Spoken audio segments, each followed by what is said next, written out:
Middlemarch, A Study of Provincial Life, by George Eliot. If you are returning to the Classic Masterworks channel, welcome back. If you are new, please don't forget to like and subscribe and hit the bell notification so that you will be made aware of our latest content. And now, on with the story. Chapter 3. Say, Goddess, what ensued when Raphael, the affable archangel. Eve. The story heard attentive, and was filled with admiration and deep muse to hear of things so high and strange. Paradise Lost. If it had really occurred to Mr. Castlebon to think of Miss Brooke as a suitable wife for him, the reasons that might induce her to accept him were already planted in her mind, and by the evening of the next day the reasons had budded and bloomed. For they had had a long conversation in the morning, while Celia, who did not like the company of Mr. Castlebon's moles and sallowness, had escaped to the vicarage to play with the curate's ill-shod but merry children. Dorothea by this time had looked deep into the ungouged reservoir of Mr. Castlebon's mind, seeing reflected there in vague labyrinthine extension every quality she herself brought, had opened much of her own experience to him, and had understood from him the scope of his great work, also of attractively labyrinthine extent. For he had been as instructive as Milton's affable archangel, and with something of the archangelic manner he told her how he had undertaken to show what indeed had been attempted before, but not with the thoroughness, justice of comparison, and effectiveness of arrangement at which Mr. Castlebon aimed, that all the mythical systems or erratic mythical fragments in the world were corruptions of a tradition originally revealed. Having once mastered the true position and taken a firm footing there, the vast field of mythical constructions became intelligible, nay, luminous with the reflected light of correspondences. But to gather in this great harvest of truth was no light or speedy work. His notes already made a formidable range of volumes, but the crowning task would be to condense these voluminous still accumulating results and bring them, like the earlier vintage of Hippocratic books, to fit a little shelf. In explaining this to Dorothea, Mr. Castlebon expressed himself nearly as he would have done to a fellow student, for he had not two styles of talking at command. It is true that when he used a Greek or Latin phrase he always gave the English with scrupulous care, but he would probably have done this in any case. A learned provincial clergyman is accustomed to think of his acquaintances as of lords, knights, and other noble and worthy men, that con Latin but little. Dorothea was altogether captivated by the wide embrace of this conception. Here was something beyond the shallows of ladies' school literature. Here was a living Bossuet, whose work would reconcile complete knowledge with devoted piety. Here was a modern Augustine who united the glories of doctor and saint.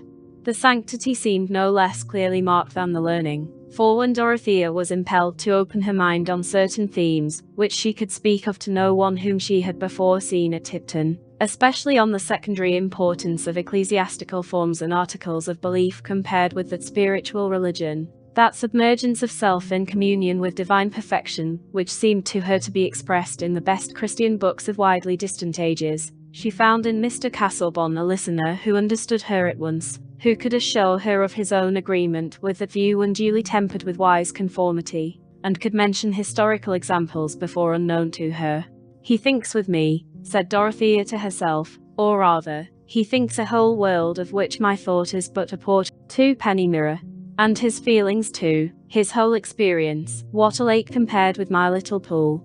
Miss Brooke argued from words and dispositions not less unhesitatingly than other young ladies of her age.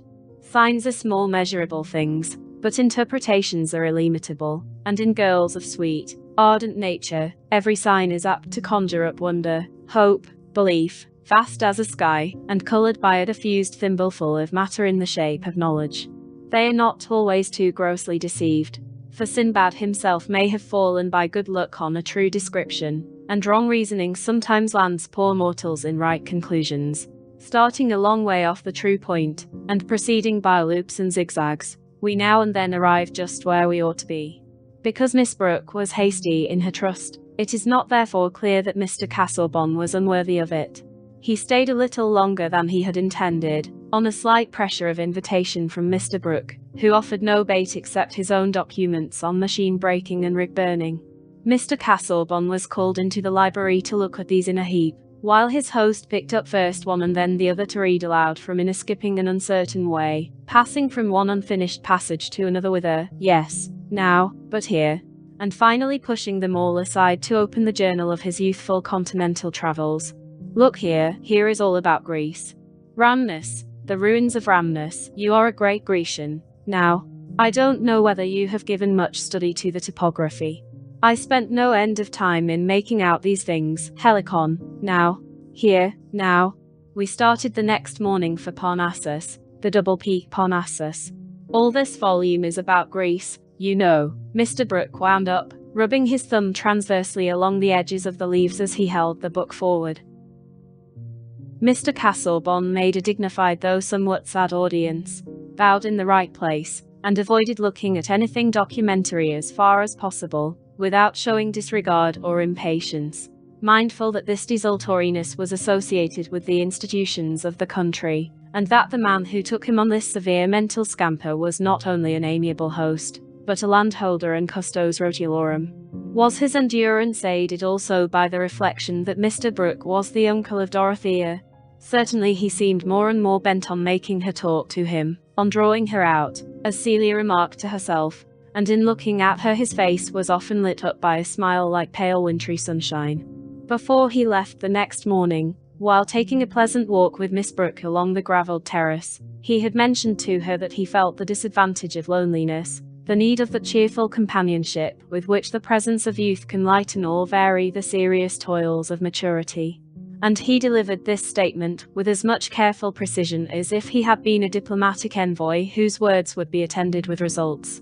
Indeed, Mr. Castlebon was not used to expect that he should have to repeat or revise his communications of a practical or personal kind. The inclinations which he had deliberately stated on the 2nd of October he would think it enough to refer to by the mention of the date, judging by the standard of his own memory, which was a volume where a vide supra could serve instead of repetitions, and not the ordinary long-used blotting book which only tells of forgotten writing. But in this case Mr. Castlebon's confidence was not likely to be falsified, for Dorothea heard and retained what he said with the eager interest of a fresh young nature to which every variety in experience is an epoch. It was 3 o'clock in the beautiful breezy autumn day when Mr. Castlebon drove off to his rectory at Lowick, only 5 miles from Tipton, and Dorothea, who had on her bonnet and shawl, hurried along the shrubbery and across the park that she might wander through the bordering wood with no other visible companionship than that of Monk, the great Saint Bernard dog, who always took care of the young ladies in their walks. There had risen before her the girl's vision of a possible future for herself to which she looked forward with trembling hope, and she wanted to wander on in the visionary future without interruption. She walked briskly in the brisk air, the colour rose in her cheeks, and her straw bonnet, which our contemporaries might look at with conjectural curiosity as at an obsolete form of basket, fell a little backward. She would perhaps be hardly characterized enough if it were omitted that she wore her brown hair flatly braided and coiled behind so as to expose the outline of her head in a daring manner at a time when public feeling required the meagreness of nature to be dissimulated by tall barricades of frizzed curls and bows, never surpassed by any great race except the Fijian. This was a trait of Miss Brooke's asceticism, but there was nothing of an ascetic's expression in her bright full eyes, as she looked before her, not consciously seeing, but absorbing into the intensity of her mood, the solemn glory of the afternoon with its long swathes of light between the far-off rows of limes, whose shadows touched each other. All people, young or old, that is, all people in those anti-reform times, would have thought her an interesting object if they had referred the glow in her eyes and cheeks to the newly awakened ordinary images of young love. The illusions of Chloe about Strephon have been sufficiently consecrated in poetry, as the pathetic loveliness of all spontaneous trust ought to be. Miss Pippin adoring young Pumpkin, and dreaming along endless vistas of unwearying companionship, was a little drama which never tired our fathers and mothers, and had been put into all costumes. Let the Pumpkin have a figure which would sustain the disadvantages of the short-waisted swallow-tail, and everybody felt it not only natural but necessary to the perfection of womanhood, that a sweet girl should be at once convinced of his virtue, his exceptional ability, and above all, his perfect sincerity. but perhaps no persons then living, certainly none in the neighbourhood of Tipton, would have had a sympathetic understanding for the dreams of a girl whose notions about marriage took their colour entirely from an exalted enthusiasm about the ends of life, an enthusiasm which was lit chiefly by its own fire, and included neither the niceties of the trousseau, the pattern of plate, nor even the honours and sweet joys of the blooming matron. It had now entered Dorothy's mind that Mr. Castlebon might wish to make her his wife, and the idea that he would do so touched her with a sort of reverential gratitude. How good of him! Nay, it would be almost as if a winged messenger had suddenly stood beside her path and held out his hand towards her. For a long while she had been oppressed by the indefiniteness which hung in her mind, like a thick summer haze, over all her desire to make her life greatly effective. What could she do? What ought she to do?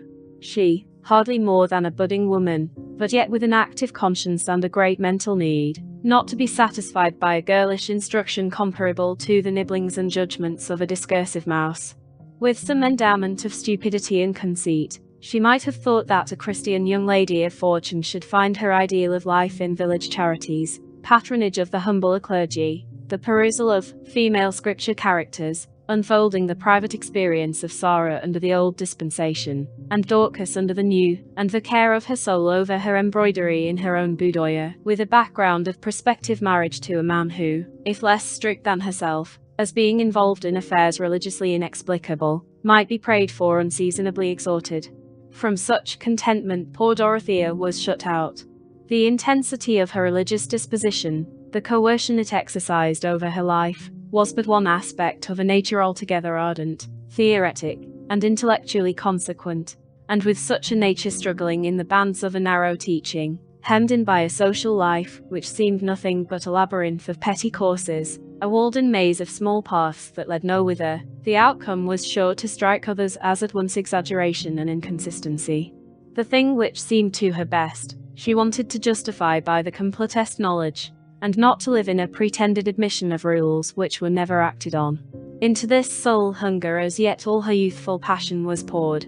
The union which attracted her was one that would deliver her from her girlish subjection to her own ignorance, and give her the freedom of voluntary submission to a guide who would take her along the grandest path. I should learn everything then, she said to herself, still walking quickly along the bridle road through the wood.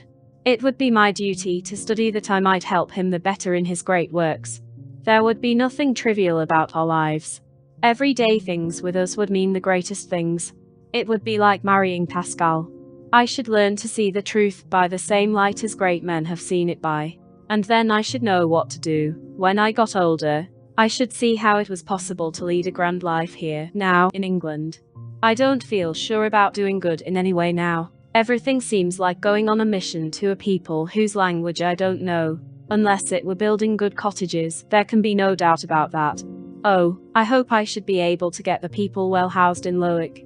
I will draw plenty of plans while I have time. Dorothea checked herself suddenly with self-rebuke for the presumptuous way in which she was reckoning on uncertain events, but she was spared any inward effort to change the direction of her thoughts by the appearance of a cantering horseman round a turning of the road.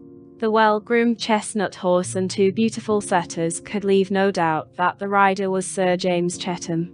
He discerned Dorothea, jumped off his horse at once, and, having delivered it to his groom, advanced towards her with something white on his arm, at which the two setters were barking in an excited manner. "How delightful to meet you, Miss Brooke," he said, raising his hat and showing his sleekly waving blonde hair.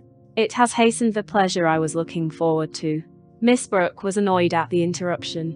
This amiable baronet, really a suitable husband for Celia, exaggerated the necessity of making himself agreeable to the elder sister. Even the prospective brother-in-law may be an oppression if he will always be presupposing too good an understanding with you, and agreeing with you even when you contradict him. The thought that he had made the mistake of paying his addresses to herself could not take shape. All her mental activity was used up in persuasions of another kind. But he was positively obtrusive at this moment, and his dimpled hands were quite disagreeable. Her roused temper made her colour deeply, as she returned his greeting with some haughtiness. Sir James interpreted the heightened colour in the way most gratifying to himself, and thought he never saw Miss Brooke looking so handsome. "I have brought a little petitioner," he said, Or rather, I have brought him to see if he will be approved before his petition is offered." He showed the white object under his arm, which was a tiny Maltese puppy, one of nature's most naive toys. "It is painful to me to see these creatures that are bred merely as pets," said Dorothea, whose opinion was forming itself that very moment, as opinions will, under the heat of irritation. "Oh, why?" said Sir James, as they walked forward. "I believe all the petting that is given them does not make them happy. They are too helpless. Their lives are too frail. A weasel or a mouse that gets its own living is more interesting. I like to think that the animals about us have souls something like our own, and either carry on their own little affairs or can be companions to us, like Monk here. Those creatures are parasitic." "I am so glad I know that you do not like them," said good Sir James. "I should never keep them for myself, but ladies usually are fond of these Maltese dogs. Here, John, take this dog, will you?" The objectionable puppy, whose nose and eyes were equally black and expressive, was thus got rid of, since Miss Brooke decided that it had better not have been born. But she felt it necessary to explain. "You must not judge of Celia's feeling from mine. I think she likes these small pets. She had a tiny terrier once, which she was very fond of. It made me unhappy, because I was afraid of treading on it. I am rather short-sighted. You have your own opinion about everything, Miss Brooke, and it is always a good opinion." What answer was possible to such stupid complimenting? "Do you know, I envy you that," Sir James said, as they continued walking at the rather brisk pace set by Dorothea. "I don't quite understand what you mean. Your power of forming an opinion. I can form an opinion of persons. I know when I like people. But about other matters, do you know, I have often a difficulty in deciding. One hears very sensible things said on opposite sides, or that seem sensible. Perhaps we don't always discriminate between sense and nonsense." Dorothea felt that she was rather rude. "Exactly," said Sir James. "But you seem to have the power of discrimination. On the contrary, I am often unable to decide. But that is from ignorance. The right conclusion is there all the same, though I am unable to see it. I think there are few who would see it more readily. Do you know, Lovergood was telling me yesterday that you had the best notion in the world of a plan for cottages. Quite wonderful for a young lady, he thought.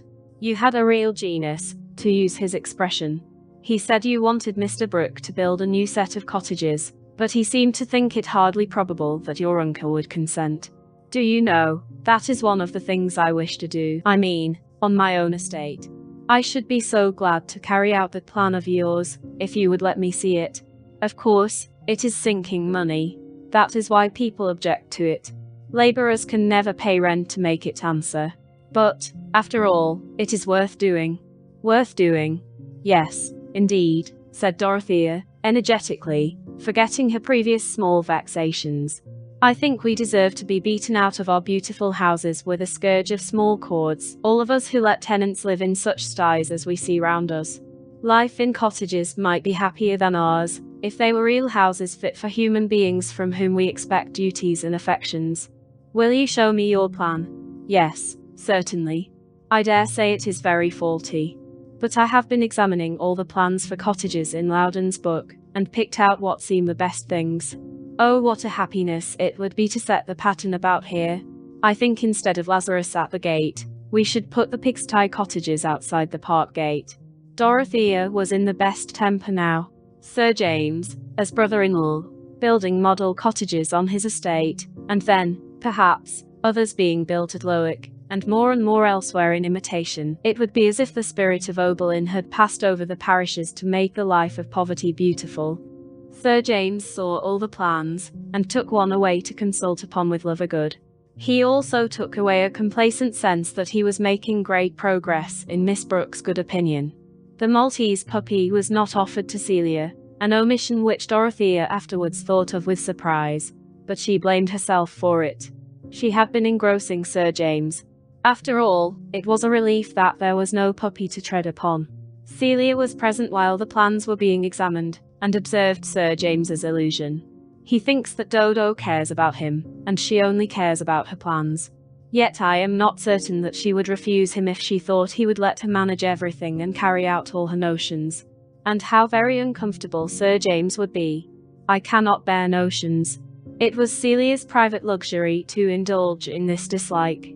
She dared not confess it to her sister in any direct statement, for that would be laying herself open to a demonstration that she was somehow or other at war with all goodness. But on safe opportunities, she had an indirect mode of making her negative wisdom tell upon Dorothea, and calling her down from her rhapsodic mood by reminding her that people were staring, not listening. Celia was not impulsive. What she had to say could wait, and came from her always with the same quiet staccato evenness. When people talked with energy and emphasis, she watched their faces and features merely. She never could understand how well-bred persons consented to sing and open their mouths in the ridiculous manner requisite for that vocal exercise. It was not many days before Mr. Casaubon paid a morning visit, on which he was invited again for the following week to dine and stay the night. Thus Dorothea had 3 more conversations with him, and was convinced that her first impressions had been just. He was all she had at first imagined him to be. Almost everything he had said seemed like a specimen from a mine, or the inscription on the door of a museum which might open on the treasures of past ages, and this trust in his mental wealth was all the deeper and more effective on her inclination because it was now obvious that his visits were made for her sake. This accomplished man condescended to think of a young girl, and take the pains to talk to her, not with absurd compliment, but with an appeal to her understanding, and sometimes with instructive correction. What delightful companionship! Mr. Casaubon seemed even unconscious that trivialities existed, and never handed round that small talk of heavy men, which is as acceptable as stale bride cake brought forth with an odour of cupboard. He talked of what he was interested in, or else he was silent and bowed with sad civility. To Dorothea this was adorable genuineness, and religious abstinence from that artificiality which uses up the soul in the efforts of pretense. For she looked as reverently at Mr. Casaubon's religious elevation above herself as she did at his intellect and learning. He assented to her expressions of devout feeling, and usually with an appropriate quotation. He allowed himself to say that he had gone through some spiritual conflicts in his youth. In short, Dorothea saw that here she might reckon on understanding, sympathy, and guidance. On only one, of her favourite themes she was disappointed. Mr. Casaubon apparently did not care about building cottages, and diverted the talk to the extremely narrow accommodation which was to be had in the dwellings of the ancient Egyptians, as if to check a too high standard. After he was gone, Dorothea dwelt with some agitation on this indifference of his, and her mind was much exercised with arguments drawn from the varying conditions of climate which modify human needs, and from the admitted wickedness of pagan despots. Should she not urge these arguments on Mr. Casaubon when he came again? But further reflection told her that she was presumptuous in demanding his attention to such a subject. He would not disapprove of her occupying herself with it in leisure moments, as other women expected to occupy themselves with their dress and embroidery, would not forbid it when Dorothea felt rather ashamed as she detected herself in these speculations. But her uncle had been invited to go to Lowick to stay a couple of days. Was it reasonable to suppose that Mr. Casaubon delighted in Mr. Brooke's society for its own sake, either with or without documents? Meanwhile, that little disappointment made her delight the more in Sir James Chetham's readiness to set on foot the desired improvements. He came much oftener than Mr. Casaubon, and Dorothea ceased to find him disagreeable since he showed himself so entirely in earnest. For he had already entered with much practical ability into Lovergood's estimates, and was charmingly docile. She proposed to build a couple of cottages, and transfer 2 families from their old cabins, which could then be pulled down, so that new ones could be built on the old sites. Sir James said, exactly, and she bore the word remarkably well. Certainly these men, who had so few spontaneous ideas, might be very useful members of society under good feminine direction, if they were fortunate in choosing their sisters-in-law. It is difficult to say whether there was or was not a little wilfulness in her continuing blind to the possibility that another sort of choice was in question in relation to her. But her life was just now full of hope and action. She was not only thinking of her plans, but getting down learned books from the library and reading many things hastily, that she might be a little less ignorant in talking to Mr. Casaubon. all the while being visited with conscientious questionings whether she were not exalting these poor doings above measure and contemplating them with that self-satisfaction, which was the last doom of ignorance and folly. Thank you for watching. We hope you will join us again for the next chapter of Eliot's Middlemarch.